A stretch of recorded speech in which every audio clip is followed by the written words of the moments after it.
નમસ્તે મિત્રો, જય શ્રી કૃષ્ણ, જય સ્વામિનારાયણ। આ ચેનલમાં આપ સર્વેનું હાર્દિક સ્વાગત છે। આજે આપણે જોઈશું કે લસણ અને ડુંગળી વગર પાસ્તા કેવી રીતે બને છે। તો સામગ્રી જોઈ લઈએ। અહીં મેં 3 કપ એટલે કે 400 ગ્રામ જેટલા પાસ્તા લીધેલા છે। 1 કપ ઝીણા સમારેલા ટમેટાં, 1 ચીઝ ક્યુબ, 1 ટેબલસ્પૂન ઝીણા સમારેલા લીલા મરચાં, મીઠું સ્વાદ અનુસાર। આ મેં હોમમેડ મેગી મસાલો બનાવેલો છે, જેની હું જલ્દી જ રેસીપી અપલોડ કરી દઈશ। હવે લઈશું 4 tablespoon no onion no garlic all in one Chinese sauce, જે બજારમાં ઇઝીલી અવેલેબલ છે। અહીં મેં લીધેલો છે વિબાનો no onion no garlic ketchup અને તેલ।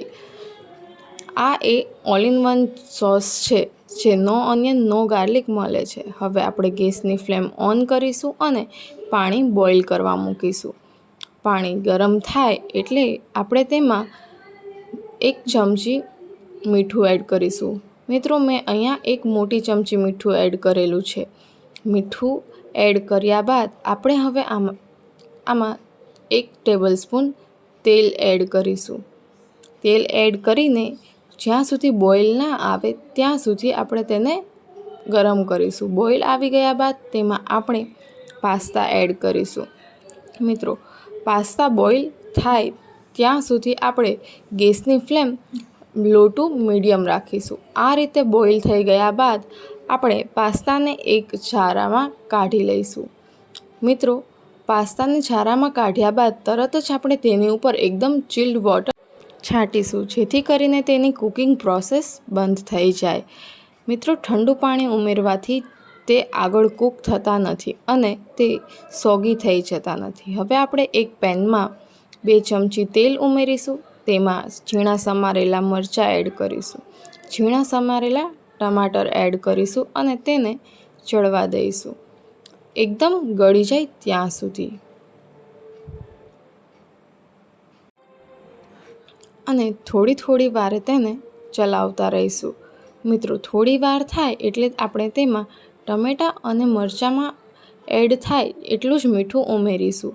વધારે આમાં આપણે મીઠું ઉમેરશું નહીં, કેમ કે આપણે પાસ્તામાં પણ મીઠું એડ કરેલું છે અને સોસ નાખીશું તે પણ સોલ્ટી હશે, જેથી કરીને પાસ્તા ખારા ના થઈ જાય તેનું આપણે ધ્યાન રાખીશું। ટમેટાં આ રીતે ચડી ના જાય ત્યાં સુધી આપણે તેને ચડવા દઈશું અને સતત ચલાવતા રહીશું। ટમેટાં ચડી જાય ત્યારબાદ 2 મિનિટ ચલાવ્યા બાદ આપણે આમાં all in one Chinese sauce add કરીશું અને જોડે આપણે આમાં ટોમેટો કેચઅપ પણ એડ કરી દઈશું। મિત્રો, આપણે અહીં all in one Chinese sauce જે એડ કરેલો છે, માર્કેટમાં તો તે ઇઝીલી અવેલેબલ છે જ, પણ જો તમે all in one Chinese sauce ના મળે તો તમે એની બદલામાં red chilli sauce, green chilli sauce અને સોયા સોસનો ઉપયોગ પણ કરી શકો છો।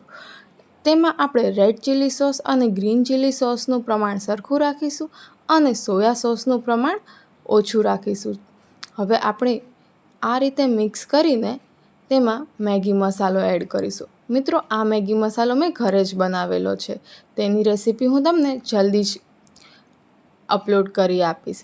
હવે આપણે તેમાં 1 ચીઝ ક્યુબ ખમણી લઈશું।